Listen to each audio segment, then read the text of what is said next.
Make sure to check out my Covey account, link down in the description. And check out my other series, Modern Classics and TV Treasures.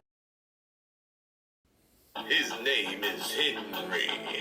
He's all about those classics. Dust off the old ones. And Can't be done, gives them Lieutenant. shine. Can't be done. He finds some goodies and finds you some baddies and reviews ones folks from God. His name is Henry. He's over the mustache. 1 year century reviews are here. His name is Henry. He's over the mustache. 20th century reviews are here. 20th century reviews are here. Hello, I'm Henry R. Mockingbird, your host with the mustache. And welcome back, guest reviewer Jacob Martin. Thank you, Henry, for having me on your channel once again. It's been a while since I've been on your channel, but it's good that you've invited me to talk about this movie.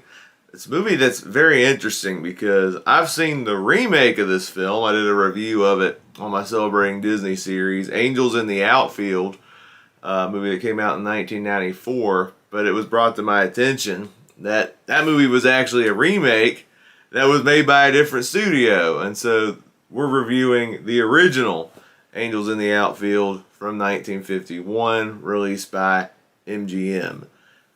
So, let us get this review going.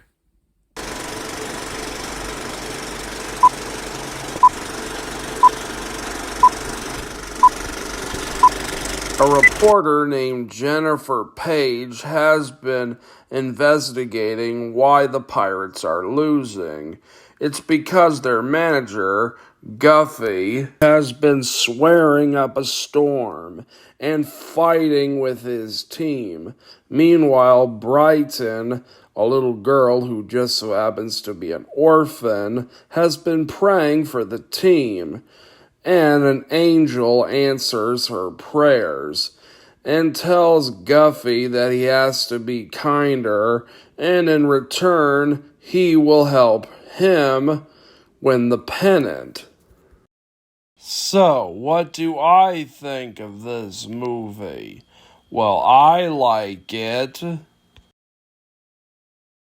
Hey, Jacob, what are your thoughts? What's fascinating, the original Angels in the Outfield, I know it's a fan favorite, especially among kids of the 90s, but I watched it, no nostalgia. I was not a fan of it. There's some good acting in there, but the movie was like a weird tonal mismatch between like sappy drama and really cornball comedy, and it just did not mesh well together in the end.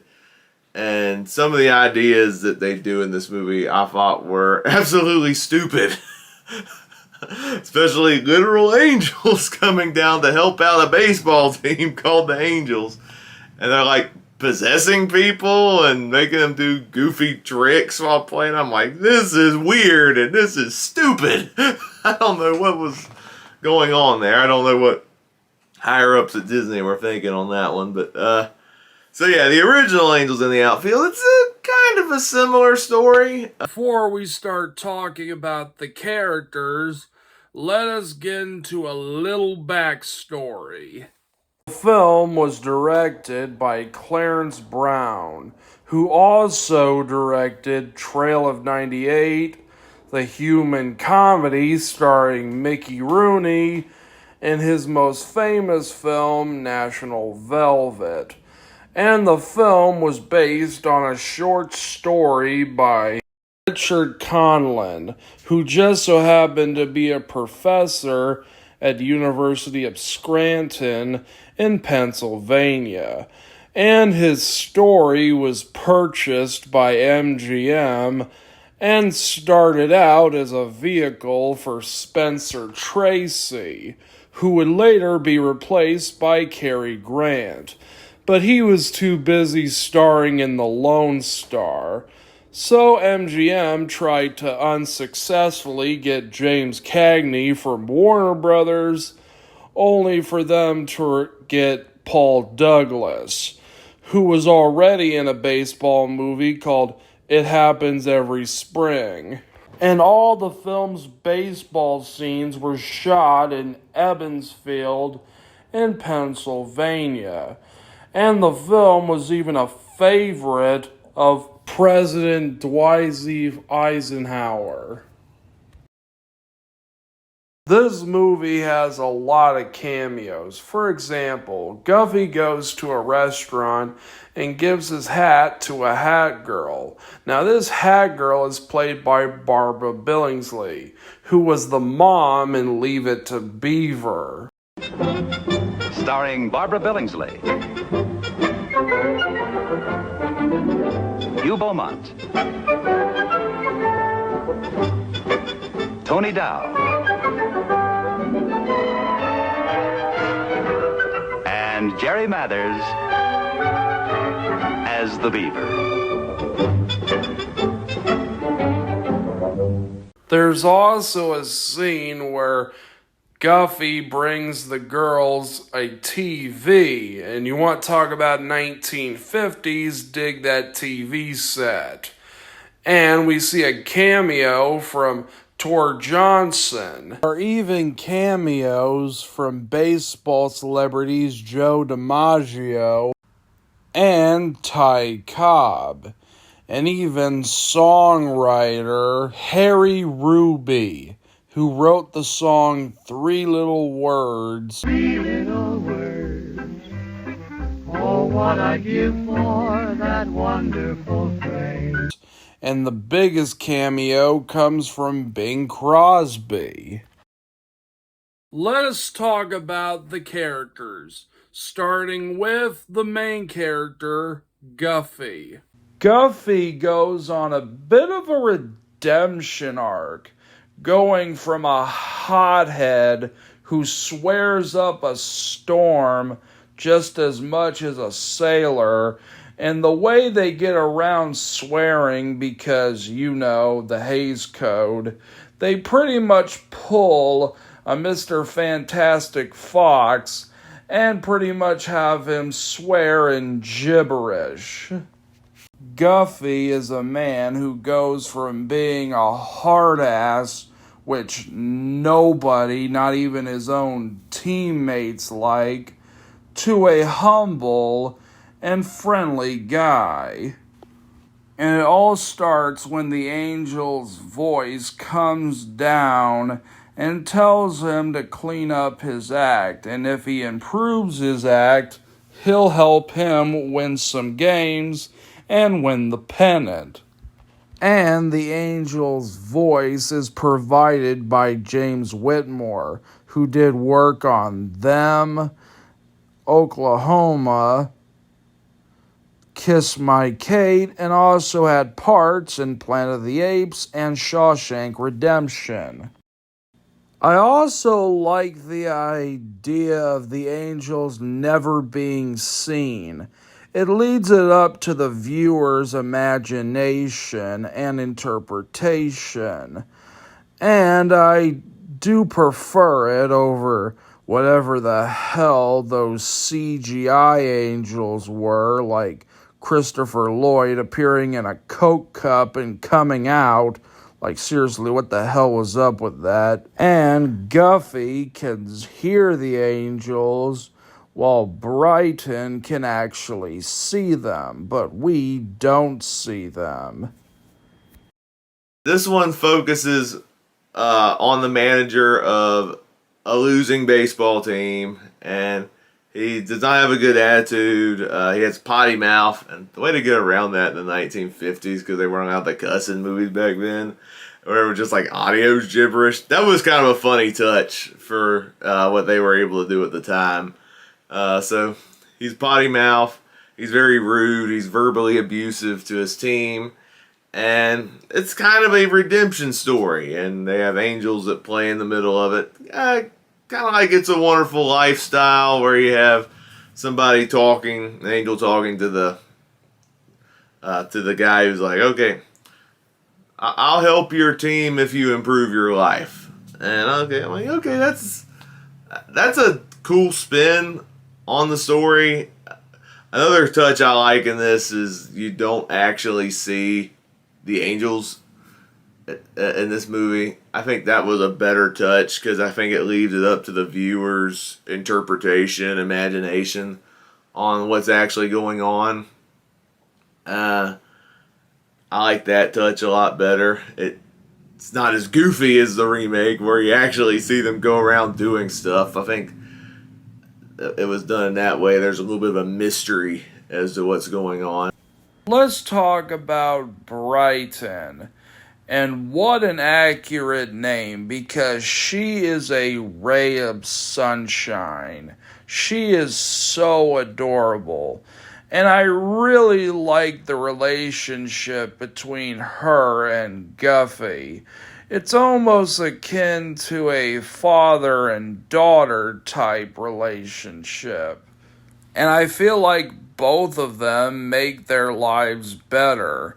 And she's wonderfully played by Donna Corcoran, who was also in the film Dangerous When Wet, starring Esther Williams and guest starring Tom and Jerry. I do have one problem with Brighton, is that she doesn't really have much of a motivation or a reason to be praying for the team. Roger had a reason to be praying for the team because he wanted his father to come home to him. But Brighton in the original is only praying for the team because she's a Pirates fan, I guess. And during the court proceeding scenes, we have Lewis Stone playing a judge. It's ironic that he's playing the judge, given how he played Judge Hardy and Andy Hardy. And remember this, there's no shortcut to success. You've got to eat crow before you can appreciate the taste of chicken. There's another storyline I like in this movie. There's this little girl in the film who is the only one who can actually see them, and people think she's crazy, and it leads to some people investigating and talking about that, and that's another reason that causes the coach in the team to have more of a change of heart, because he takes a liking to this little girl and starts becoming more of a fatherly figure in the film, which I thought was a really sweet touch. I think some of the more heartfelt moments in this movie I'd say is more dramatic than the remake, which has this really weird tonal imbalance. This one is more dramatic, and I think there's more heart to it, and it comes off as more genuine. Yeah, it's still corny in places because it's a 1950s movie. You gotta look at when this movie was made. But I think I enjoyed this one a lot more. I think this one felt more genuine in the dramatic beats compared to the remake. And I think this one deserves more attention. There's some solid casting in this film. Let's talk about our lead lady, Jennifer, played by Janet Leigh. Yeah, this is before she appeared in Psycho. Let's get this joke out of the way.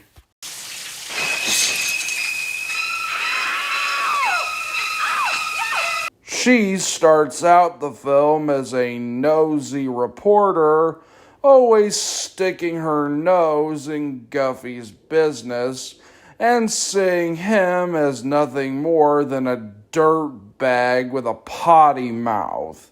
But as she gets to know Guffey, the more she likes him, and she even becomes a mother figure to Brighton.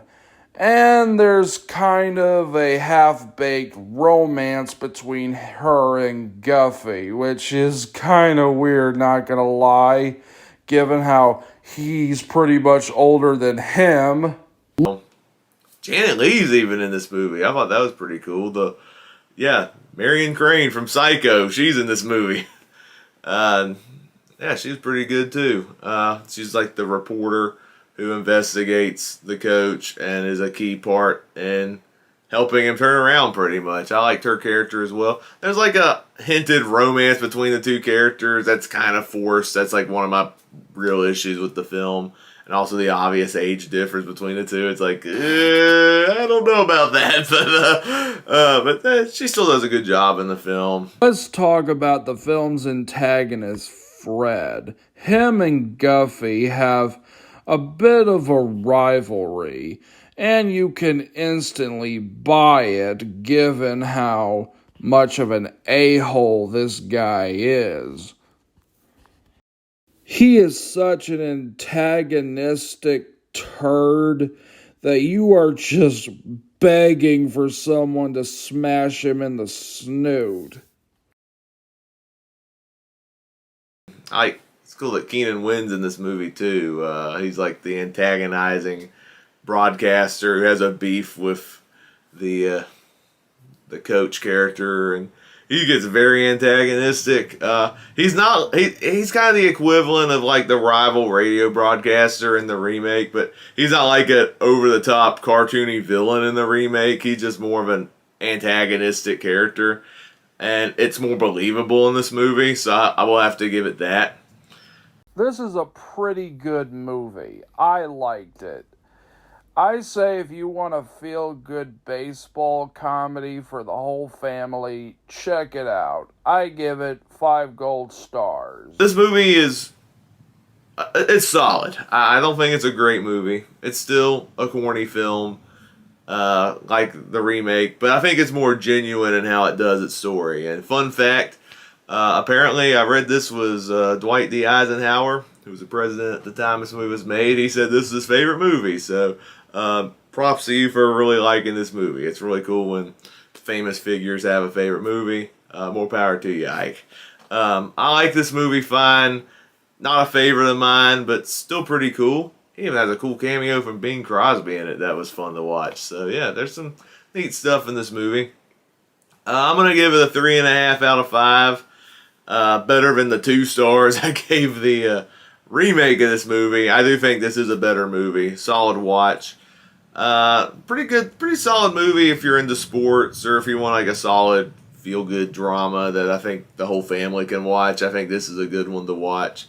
I think this is better than the remake, personally. So thank you, Henry, for having me on your channel once again to talk about this movie. Hope we can do more collabs in the future. I hope you have a good day, and I'll see you in the next collab. Take care, my friend. Well, that's pretty much all we have to say about Angels in the Outfield 1951. Anyways, I want to thank Jacob Martin for taking part in this collab. Well, until the next review, I'm Henry R. Mockingbird, your host with the mustache, signing off.